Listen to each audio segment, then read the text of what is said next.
Hi, I'm Tracy Feinstein. I'm the Operations Manager at SADAG, South African Depression and Anxiety Group. SADAG has been going now for nearly 24 years. Initially started in a very small home-based environment by our founder, Zane Wilson, to help her when she was experiencing anxiety and panic attacks. Wasn't able to find diagnosis, wasn't able to get support. And so basically she started with a very small group of people, a couple of people in her home, a few telephone calls, and it's expanded to the organization that it is. SADAG is now a national mental health, education and awareness organization. Our focus is to work with advocacy around the areas of mental health. We also aim very much at trying to create an awareness and then the support for anyone and everyone throughout South Africa to understand the complexities and around mental illness.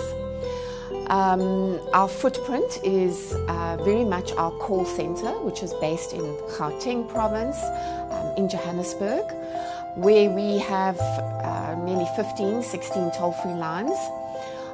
And we have in excess of 100 counsellors who are all volunteers who come in and work in the call centre to assist people who are phoning in and need help, support, advice. My name is Ntopele Mabanda and I'm a counsellor here at SADAG. It's all part of my mental health journey into knowing more about mental health issues in South Africa. And I also wanted to, I suppose, see how much people know or don't know about mental health issues. There are a lot of people who don't have information as to the kind of issues that they're dealing with and where they can get the information from. So SADAG gives them that information. For me, it was just learning as much as I can about mental health issues here and helping people, giving them support, giving them information.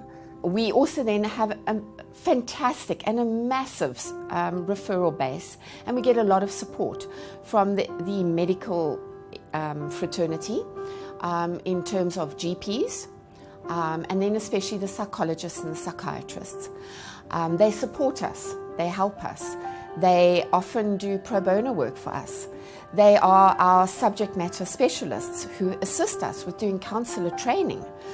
And they are there to help us when we get extreme calls and situations where we actually need emergency contacts and support for individuals. So very often we are able to tap into that network and we get the support that we need. The other part of our footprint is through our support groups. Countrywide, again, we have got people who either just have a genuine, sincere interest, who want to give back to the community. So we train them on how to run a support group.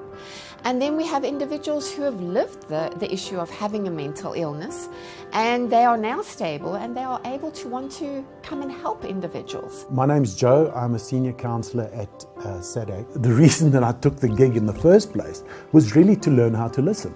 Because listening is this weird, it's this weird skill that we all think we have, but we really don't have quite the understanding of what it takes to really listen to somebody. The difference between listening to somebody so that it's just a pause for you to think up of something to say, or to really listen to somebody in terms of what they bring into the conversation or what it is that they're saying. So listening becomes an incredibly important skill to develop, not only to the exact things that are being said, but what is the tone of what is being said.